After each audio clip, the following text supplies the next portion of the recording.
साथियों, आज इस लेक्चर में हम लोग बात करेंगे हेलो एल्केन्स के बनाने की विधि। तो यह आपका लेक्चर नंबर 2 है। तो इस वीडियो में हम लोग बात करने वाले हैं हेलो एल्केन्स के बनाने की विधि और इसकी फिजिकल प्रॉपर्टी, केमिकल प्रॉपर्टी। तो आइए देखते हैं पहले हेलो एल्केन्स के बनाने की विधि। तो इसमें पहला हम लिखते हैं एल्कोहल से, तो C2H5OH एल्कोहल ले लेते हैं। एथिल एल्कोहल है यह। अब इसमें हम PCl5 को ऐड करते हैं, यानी कि एथिल एल्कोहल में PCl5 मिलाते हैं तो हमें मिल जाता है C2H5Cl plus POCl3 plus HCl। तो यहाँ से हमें हेलो एल्केन्स मिल जाता है एथाइल क्लोराइड। तो इसका नाम हो जाएगा इथाइल क्लोराइड। इथाइल क्लोराइड हमें यहाँ से मिल गया।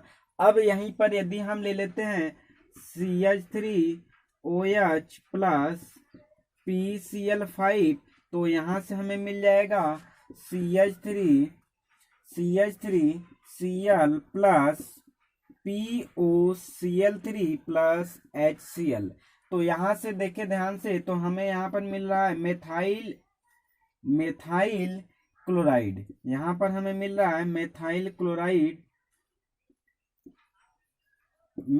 क्लोराइड। तो यह एथिल एल्कोहल से और मेथिल एल्कोहल से हेलो एल्केन्स बनाने की यह एक अच्छी विधि है। यानी कि एथिल एल्कोहल को यदि PCl5 के साथ हम रिएक्शन कराते हैं तो हमें एथिल क्लोराइड मिलता है और POCl3 प्लस HCl रिमूव हो जाता है। नेक्स्ट यदि हम मेथिल एल्कोहल, तो इसका नेम है एथिल एल्कोहल।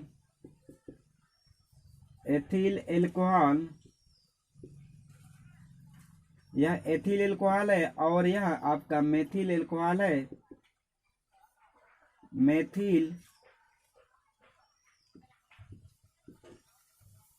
Methyl alcohol. तो यदि हम एथिल एल्कोहल को PCl5 के साथ रिएक्शन कराते हैं तो हमें एथिल क्लोराइड मिल जाता है, और यदि हम मेथिल एल्कोहल को PCl5 के साथ रिएक्शन कराते हैं तो हमें मेथिल क्लोराइड मिलता है। अब नेक्स्ट यदि हम C2H5OH यानी एल्कोहल को यदि हम PCl3 से रिएक्शन कराएं तो भी हमें यहाँ पर एथिल क्लोराइड मिलता है, यानी C2H5Cl प्लस H3PO3 प्लस, तो यहाँ पर इसको बैलेंस करते हैं तो यहाँ पर देखेंगे तो 3, अब यहाँ पर ले लेते हैं 3 मोल्स, यहाँ पर हो जाएगा 3 मोल्स। तो यहाँ पर 3 दूनी 6 कार्बन बैलेंस है। ऑक्सीजन यहाँ पर 3 है और यहाँ पर ऑक्सीजन 3 है, ऑक्सीजन भी बैलेंस है। अब फास्फोरस, तो फास्फोरस यहाँ पर 1 है और यहाँ भी फास्फोरस 1 है, बैलेंस है। अब क्लोरीन की बात करते हैं तो क्लोरीन यहाँ पर 3 है, यहाँ भी क्लोरीन 3 है, तो रिएक्शन बैलेंस है। अब हम नेक्स्ट बात करते हैं, तो नेक्स्ट लेते हैं यहाँ पर CH3OH का यदि PCl3 से रिएक्शन कराएं तो हमें मिल जाता है CH3Cl प्लस H3PO3। यहाँ भी हम ले लेते हैं 3 मोल, तो हमारा ये भी बैलेंस हो जाता है। अब नेक्स्ट हम देखते हैं सेकंड मेथड। तो नोट करेंगे यह फर्स्ट मेथड था। अब सेकंड मेथड की हम बात करते हैं, तो हम सेकंड मेथड में एल्कोहल लेते हैं C2H5OH और इसका अभिक्रिया हम HCl से करा देते हैं तो हमें मिल जाएगा C2H5Cl प्लस H2O। वाटर यहाँ से रिमूव हो जाएगा। अब यदि हम मेथाइल एल्कोहल ले लें CH3OH प्लस HCl, तो यहाँ से हमें मिल जाएगा CH3Cl प्लस H2O निकल जाएगा। यानी कि यह भी एक अच्छा विधि है, हमें मेथाइल क्लोराइड और एथाइल क्लोराइड और मेथाइल क्लोराइड बनाने का एक अच्छा विधि है। नेक्स्ट हम बात करते हैं नेक्स्ट मेथड। तो यहाँ पर थर्ड मेथड की हम बात करें तो हम एल्कोहल ले लेते हैं C2H5OH और इसमें थायोनील क्लोराइड SOCl2, इसे कहते हैं थायोनील क्लोराइड। तो थायोनील क्लोराइड का यहाँ पर इथाइल क्लोराइड से रिएक्शन करा देते हैं तो हमें यहाँ पर मिल जाता है C2H5Cl प्लस यहाँ से SO2 निकल जाएगा और HCl रिमूव हो जाएगा। ठीक, तो यह भी एक अच्छा मेथड है। अब उसके बाद नेक्स्ट मेथड की हम बात करें तो हम किसी भी हाइड्रोकार्बन का यानी कि एल्केन्स का यदि हम हैलोजनीकरण करा दें तो भी हमें हैलो एल्केन्स मिल जाता है। जैसे फोर्थ में हम बात कर रहे हैं CH4 मेथेन का हम हैलोजनीकरण कराते हैं और यहाँ पर सूर्य की प्रकाश में HNu यह फोटॉन है जो कि सूर्य की प्रकाश की उपस्थिति में यह रिएक्शन होता है। तो अब इसमें 500 सेंटीग्रेड ताप पर यह रिएक्शन सूर्य की उपस्थिति में कराते हैं तो यहाँ से एक हाइड्रोजन रिमूव होगा और यहाँ से एक क्लोरीन, तो हमें मिल जाएगा CH3Cl प्लस HCl। तो यहाँ पर ध्यान से देखें इसका मैकेनिज्म, तो यहाँ पर देखेंगे तो chlorine Cl single bond Cl, अब इस पर यह फोटॉन पड़ता है तो इस बॉन्ड में 2 इलेक्ट्रॉन्स कंज्यूम हुए हैं तो यह बॉन्ड फ्री रेडिकल के फॉर्म में ब्रेक हो जाता है, यानी कि इसमें होमोलेटिक फ्यूजन होता है। इसमें होमोलेटिक फ्यूजन होता है तो इसमें होमोलेटिक फ्यूजन होता है। यह क्लोरीन अपना इलेक्ट्रॉन ले लेगा और यह क्लोरीन अपना इलेक्ट्रॉन ले लेगा तो यहाँ पर बना लेगा C प्लस यहाँ पर बना लेगा C। तो इस प्रकार से यहाँ पर भी CH4 है तो इस पर भी CH3 सिंगल बॉन्ड, तो इस पर भी फोटॉन्स पड़ता है तो यहाँ से यह कार्बन अपना इलेक्ट्रॉन ले लेगा, हाइड्रोजन अपना इलेक्ट्रॉन ले लेगा तो यहाँ बन जाता है CH3H। तो यहाँ से CH3 और H, तो यहाँ से देखें ध्यान से तो क्लोरीन जाकर इसमें जुड़ जाता है और हाइड्रोजन रिमूव होकर के हाइड्रोजन Cl के साथ जुड़ जाता है, यानी हाइड्रोजन क्लोरीन के साथ जुड़ जाता है तो हमें मिल जाता है CH3Cl प्लस HCl।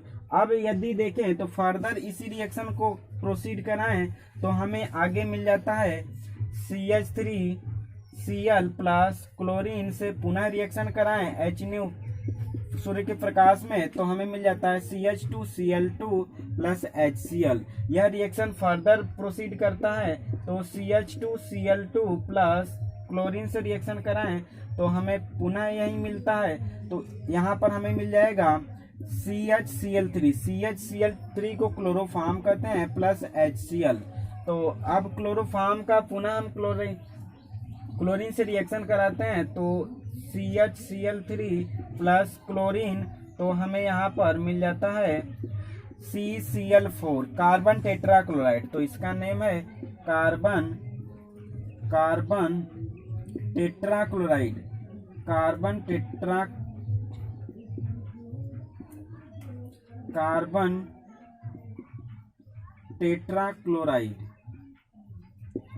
टेट्राक्लोराइड और इसे कहते हैं क्लोरोफॉर्म। तो ये हो गया आपका chloroform,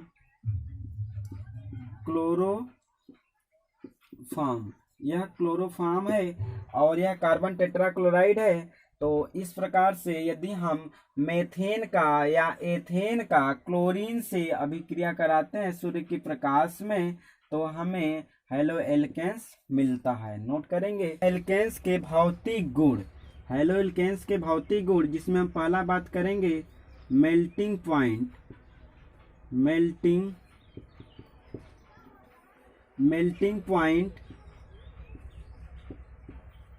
and boiling point.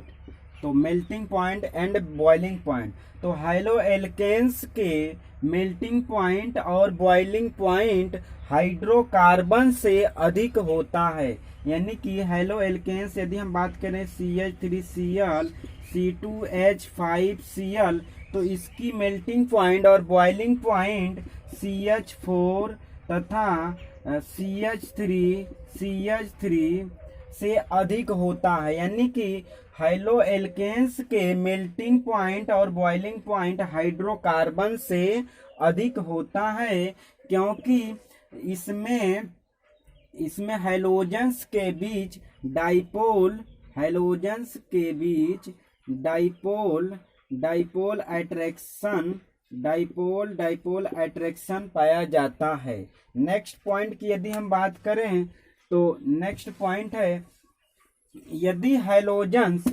Second point, यदि हैलोजेंस का साइज, यानी हैलोजेंस का साइज यदि बढ़ता है, हैलोजेंस का साइज बढ़ने पर इनकी क्वथनांक यानी कि बॉइलिंग पॉइंट बढ़ती है, यानी हैलोजेंस का साइज बढ़ने पर इनकी बॉइलिंग पॉइंट बढ़ती है। तो अब हम बात करें पीरियोडिक टेबल में, तो टॉप टू बॉटम जाने पर हैलोजेंस की साइज बढ़ती है। तो फ्लोरीन, क्लोरीन, ब्रोमीन, आयोडीन में, इनमें सबसे बड़ा आयोडीन का साइज होता है, फिर ब्रोमीन का, फिर क्लोरीन का, फिर फ्लोरीन का सबसे छोटा।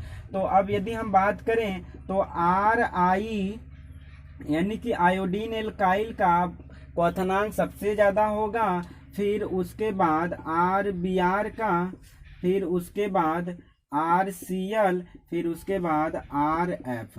मतलब कि हैलोजेंस का साइज बढ़ने पर इनकी बॉइलिंग पॉइंट बढ़ती है, क्वथनांक बढ़ती है। अब हम बात करते हैं नेक्स्ट सेकेंड पॉइंट की।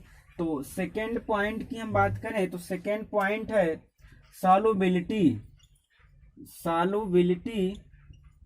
Solubility of halo alkanes. तो विलेयता,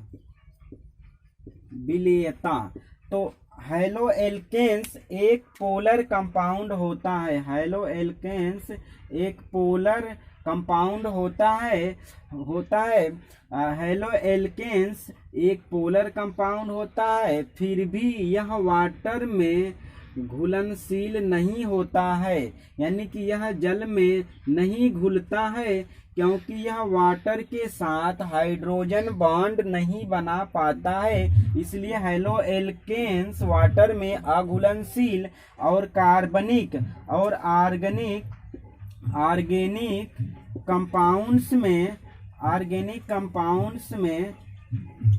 कंपाउंड्स में घुलनशील होता है, जैसे बेंजीन ईथर में घुलनशील होता है तथा जल में अघुलनशील होता है। नेक्स्ट पॉइंट की यदि हम बात करें तो डेंसिटी, नेक्स्ट पॉइंट है डेंसिटी यानी कि घनत्व। तीसरा डेंसिटी, तो हैलो एल्केन्स में R यानी कि आयोडीन, एल्कील आयोडीन और एल्कील ब्रोमीन, यानी कि एल्कील आयोडीन और एल्कील ब्रोमीन जो होते हैं यह वाटर से H2O से भारी होते हैं, हैवी होते हैं, जबकि एल्कील फ्लोराइड और एल्कील क्लोराइड वाटर से हल्के होते हैं।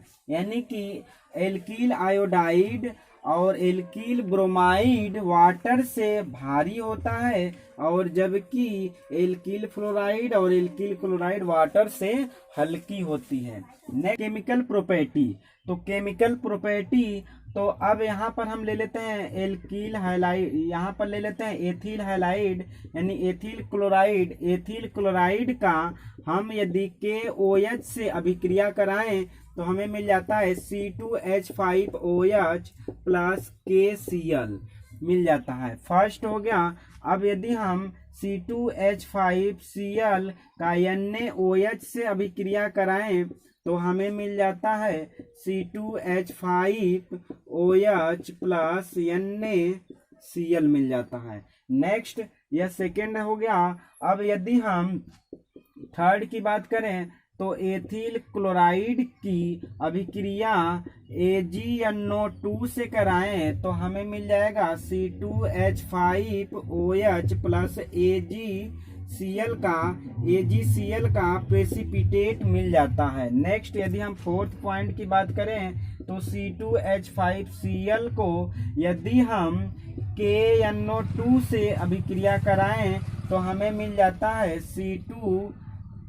यहाँ पर हमें मिल जाएगा C2H5NO2 प्लस AgCl और C2H5Cl प्लस KNO2 से कराएं तो C2H5NO2 प्लस KCl यहाँ से मिल जाता है। नोट करेंगे। नेक्स्ट हम बात करते हैं, तो नेक्स्ट हम यदि 0.5 की बात करें तो 0.5 में ध्यान से देखें तो यदि हम यहाँ पर एल्किल क्लोराइड यानी कोई भी दो एल्किल क्लोराइड ले लें, सपोज कर लेते हैं C2H5Cl प्लस C2H5Cl और इसकी अभिक्रिया कराते हैं सोडियम की उपस्थिति में ड्राई ईथर